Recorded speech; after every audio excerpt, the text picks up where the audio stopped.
right, 9. So our last question is, a cube-shaped box has sides 10 meters in length. So that means the width, the length, and the height are all 10 centimeters. The first question says, what are the dimensions of the largest cone that fits inside this box?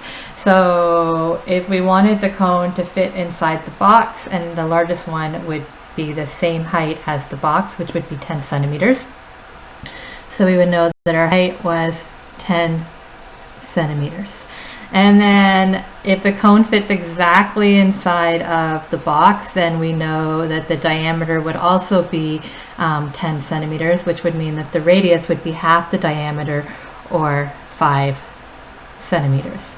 So then the next part says, then what is the surface area of the cone to the nearest square centimeter? Well, we know the radius and we know the height, and we know that the formula for surface area is just pi r squared, so the area of the base, plus the area of the lateral surface of the cone, or pi rs. So just like in one of our previous questions, when you know the radius and you know the height, you can figure out what the slant height is, because you know that the longest side squared is equal to the sum of the two shorter sides squared. So we know that s squared is equal to h squared plus r squared. In this case, we know that h is 10 centimeters, and we know that r is 5 centimeters. So that's going to be 100 plus 25, or 125. So then s is going to be the square root of 125. And I'm not actually going to take the square root right now, because I don't want to round it, so I'm just going to leave it like this and plug it into my equation, and then at the very end, when I do all my calculations, I'll do that square root. So I've got pi. I know that r is 5, so I'm going to replace r with 5. I've got my pi. I know that r is 5, and I know that s is the root of 125. So then I have 25 pi plus 5 times the root of 125 pi. And then I'm just going to plug all of that into my calculator. All right, so I'm going to put this over here actually so we can see what's going on.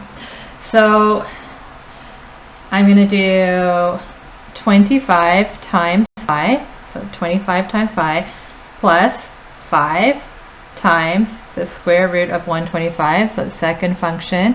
Remember, the root is above the pi, so second function pi, 125 times pi.